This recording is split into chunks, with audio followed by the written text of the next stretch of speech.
It appears, from what we know at this stage, that the malfunctions at United and the stock exchange were not the result of any nefarious actor.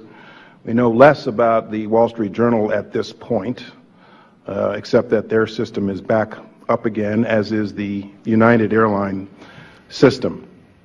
Homeland Security Secretary Jay Johnson talking about today's technical glitches at United Airlines, the New York Stock Exchange, and the Wall Street Journal.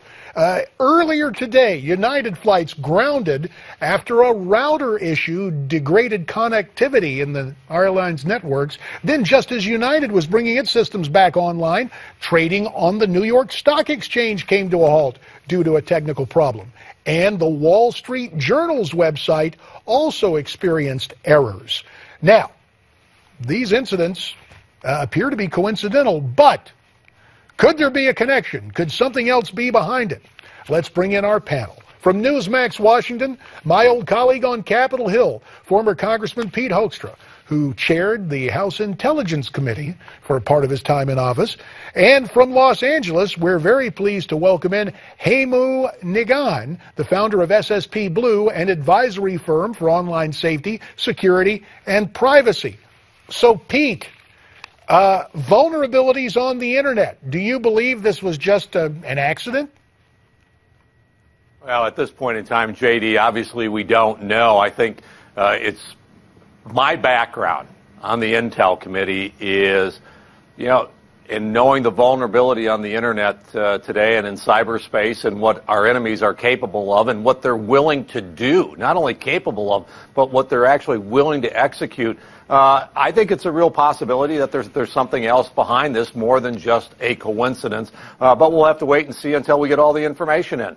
Now, Hemu, I understand that you received an anonymous tip today about the New York Stock Exchange. What exactly did you hear? Well, actually, the anonymous tip actually came from Anonymous itself, the hacking group, 11:45 p.m. Eastern last night. They posted a tweet saying, "I wonder if Wall Street or New York Stock Exchange is going to have a bad day today." It almost as though they were talking out loud and giving some kind of warning or letting people know they know something's coming, so get ready. And in addition to that, and I agree with the congressman, we have to wait and see what happens.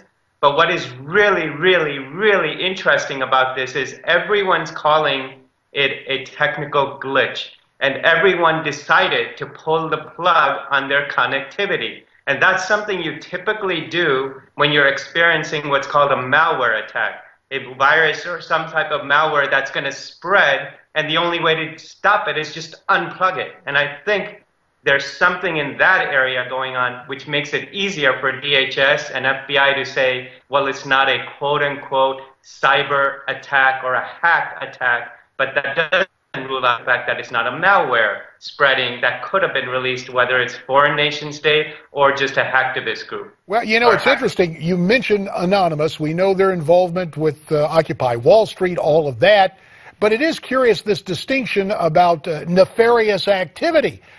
Pete, Jay Johnson said it was not related to nefarious activity. Malware and all of this, and perhaps the involvement of Anonymous, sounds nefarious to me. What do you think? Again, I had not heard about that tip or that that statement that came out last night. I think at this point in time, when Jay Johnson comes out, he is there to be a face and to kind of assure the public. I don't take the statements that he makes as being a very accurate description of exactly what happened. There's enough wiggle room in there for him, some point later to come back and say it was a cyber attack and those types of things. He's out there to try to be a calming influence, nothing more. Don't read too much into his statement. If you do, I think all you do is get yourself into trouble. All right, Hemu, should we try to be calm, and what can we do to fix problems with breaking into the systems? Have about 45 seconds, sir. So real quick, one of the things we have to do is employ white-hat hackers on a non-stop, continuous basis. Hack ourselves. Don't wait for the hackers who are nefarious to do it. Do it ourselves. We do this for companies. We hack in, we get in every time, and then we tell you what it is rather than telling the world about it. And second, in terms of the calming influence, one of the things we have to remember is that if DHS or anyone says this was a hack attack, it's going to crash the financial markets immediately. And that's the worst thing you can face in addition to a hack attack. And finally, update your software. Whenever there's a new update, you have to update it. Don't hit remind me later.